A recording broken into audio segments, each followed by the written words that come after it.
Selanjutnya kita akan membahas tentang satuan dari tekanan. Teman-teman sudah familiar dengan ini ya. Jadi ini mengingatkan kembali supaya benar-benar jadi ingat gitu, atau jadi paham gitu. Di kimia dasar teman-teman insya Allah sudah mendapatkannya, fisika dasar juga mungkin ada, dan apalagi di SMA gitu. Jadi ada beberapa satuan tekanan dengan konversinya masing-masing. Ada satuan Pascal, simbolnya PA, kemudian konversinya ada macam-macam gitu ya.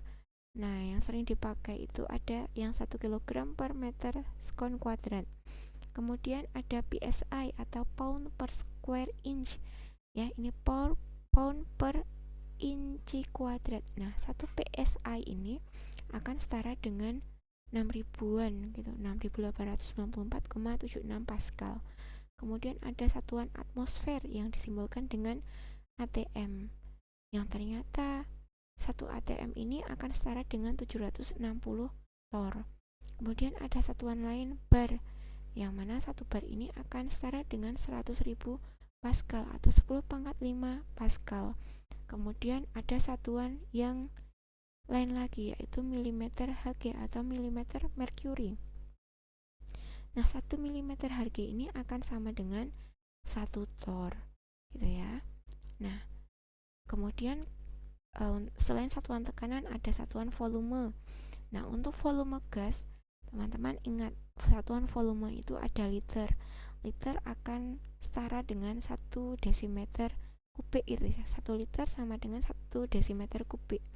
Yang ini sama dengan 1000 cm kubik atau sama dengan 10 pangkat min 3 meter kubik. Yang ini jangan lupa.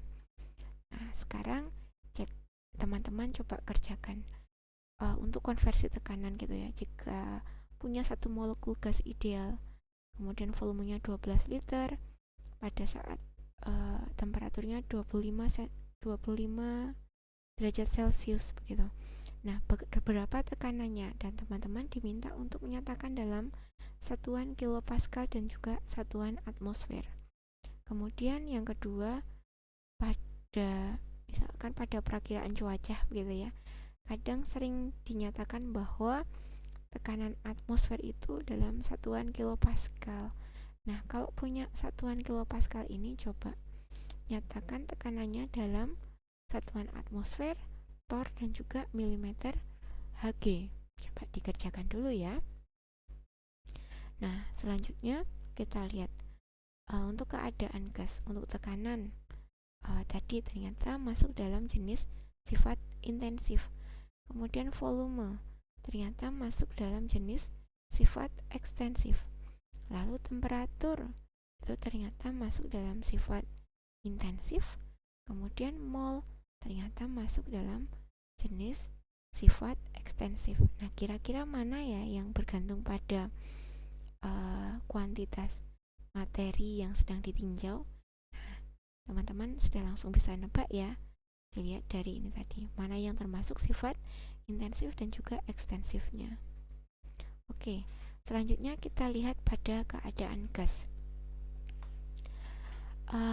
Pada persamaan yang mempelajari gas, apapun persamaannya, kalau mengandung tekanan atau simbolnya P, kemudian mengandung di situ perhitungannya ya, mengandung volume V, mengandung temperatur atau T, dan juga mol atau N untuk suatu material, maka dinamakan sebagai persamaan keadaan.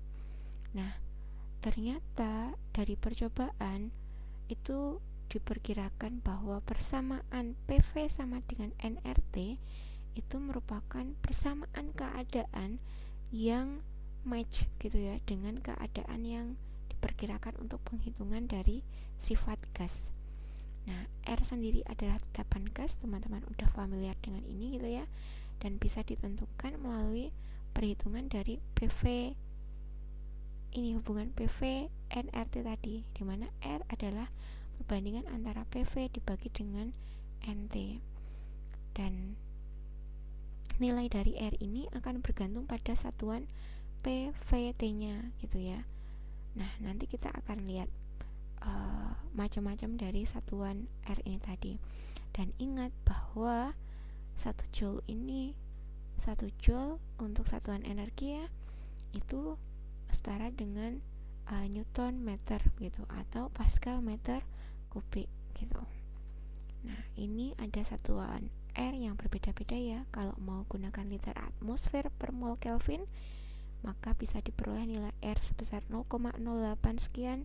Kalau misalkan mau pakai satuan joule per mol Kelvin, maka kita bisa gunakan R dengan nilai 8,314.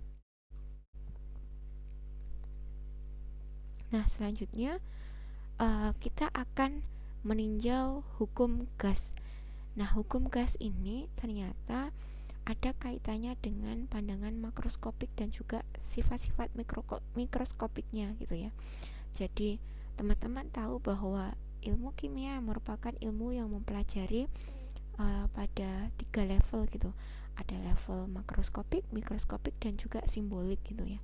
Nah, pada level mikroskopik berarti itu melihat pada dunia yang sifatnya mikroskopis gitu, partikelnya, dan di situ ada bagaimana posisi partikelnya, kecepatan partikelnya, massa partikelnya tadi, yang ini berpengaruh pada sifat makroskopiknya gitu.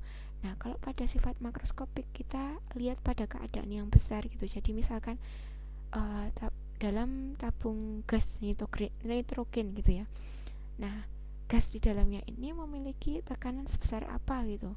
Kemudian volumenya berapa, temperaturnya berapa, molnya berapa. Nah, ini adalah dunia makroskopiknya yang kita lihat gitu. Nah, ternyata dipengaruhi oleh sifat-sifat yang ada pada sifat mikroskopiknya. Nah, pada hukum gas ini ternyata bisa memiliki keterkaitan gitu ya. Jadi kita bisa meninjau sifat yang di makroskopiknya gitu ya, dan juga akan melihat pengamatan pada dunia mikroskopisnya. Nah, selanjutnya